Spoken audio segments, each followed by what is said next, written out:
Saudara, skuad timnas Indonesia U20 menjalani pemulihan fisik dan juga mental sebelum jumpa Uzbekistan. Hal itu dilakukan setelah kekalahan 0-3 dari Iran pada laga perdana.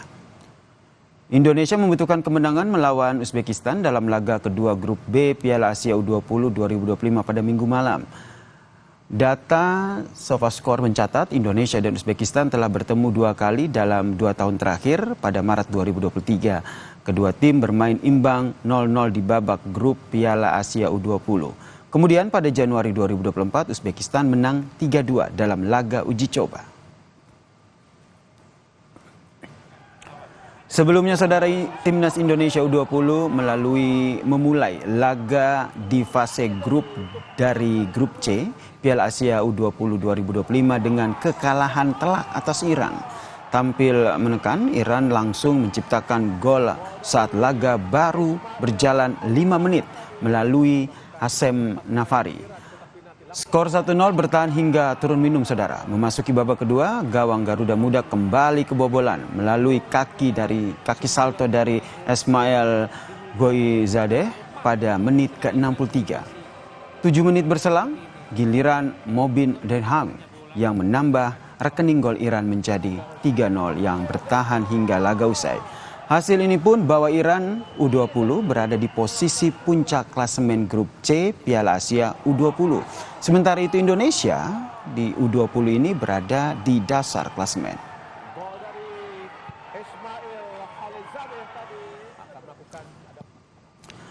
Ketum PSSI Erick Thohir tetap percaya dengan timnas U20. Masih ada 2 pertandingan lagi untuk timnas Indonesia U20 di fase grup Piala Asia U20 2025. Timnas U20 saat ini adalah pemain muda masa depan yang akan membela timnas Indonesia. Kita harus terus dukung apapun hasil yang diraih karena mereka sudah berjuang dan memberikan yang terbaik untuk Indonesia. Ini tulis Erick Thohir di akun Instagramnya. Lalu bagaimana peluang skuad Garuda Muda melawan Uzbekistan? Sektor mana yang harus diperbaiki? Kami membahasnya bersama dengan pengamat sepak bola, Bung Kus, yang telah bergabung bersama kami di Kompas Petang. Salam olahraga, Bung Kus. Salam olahraga, Yasir. Ya, kekalahan 3-0 atas Iran harus disingkat. Apa yang harus diperbaiki oleh pelatih Indra Safri? Ya, memang kekalahan 0-3 kemarin agak sedikit luar dugaan ya, bahwa kita katakanlah kalah dari Iran, orang mungkin memahami ya, tapi kemarin yang jadi persoalan adalah di samping skornya cukup mencolok, juga cara main timnas U20 yang agak kurang meyakinkan ya, dan ini yang harus dibenahi di pertandingan kedua. Terus terang memang cukup banyak PR-nya.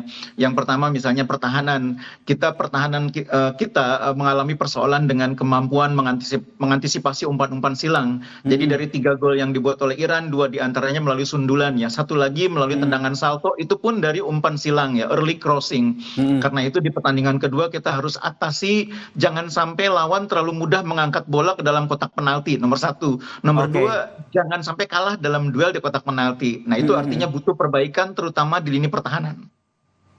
Baik, nah tadi antisipasi umpan silang, kemudian pertahanan juga harus diperkuat. Apa yang jadi evaluasi strateginya bagaimana untuk melawan Uzbekistan ini? Ya, dari sisi formasi maupun susunan pemain tentu kita percaya Coach Indra adalah orang yang paling tahu ya siapa yang paling siap. Tapi kalau boleh kita mengusulkan, sebetulnya akan lebih baik kalau pertahanan kita itu memiliki pemain yang cukup bagus posturnya dalam duel bola atas.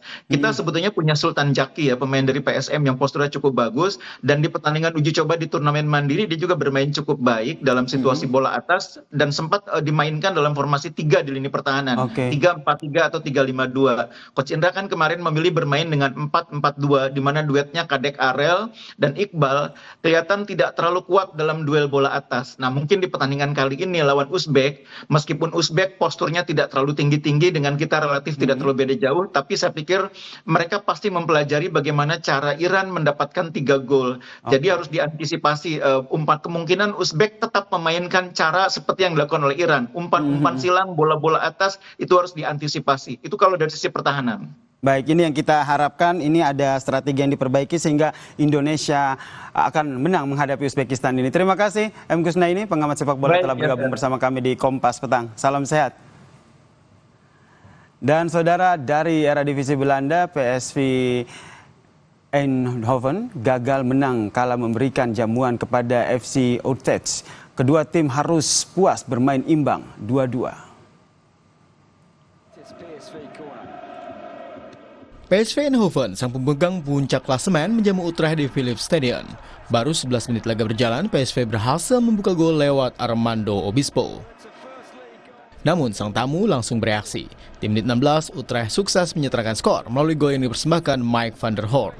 Skor 1-1 membawa kedua tim masuk ke ruang ganti. Alih-alih ingin mengembalikan keunggulan, publik tuan rumah justru dibuat terkejut pada menit 75. Paxton Aronson mampu membawa Utrecht membalikan keunggulan menjadi 2-1. Tak mau menyerah, PSV mencoba mengejar. Seolah akan berakhir kekalahan, muncul Isaac Babadi menjadi pahlawan. Golnya di masa injuri menyelamatkan PSV dari kekalahan dan berakhir imbang 2-2. Meski masih memimpin puncak klasemen dengan koleksi 52 poin, namun PSV berpeluang digusur Ajax. Menguntit dari posisi 2, Ajax hanya tertinggal 1 poin dan masih memiliki tabungan 2 laga. Dua bintang timnas Indonesia bertemu dalam laga ke-23 Eredivisie. Calvin Verdon akan mengembalikan tren positif NEC Nijmegen untuk mengamankan 3 poin kala berjumpa dengan Tom Hay yang berjuang membawa Almere City keluar dari zona degradasi dengan mencuri poin di Goffert Stadium. Die valt binnen. Eredivisie, NEC Nijmegen versus Almere City. Minggu 16 Februari pukul 6 petang. Live di Kompas TV. Usai jeda saudara, Kompas Petang masih akan kembali dengan informasi. Wamendagri Bima Arya menyatakan jelang pelantikan kepala daerah terpilih di Istana Kepresidenan Kamis mendatang, kepala daerah akan mendapatkan pengarahan gladi bersih dan dilanjutkan dengan retret di Magelang.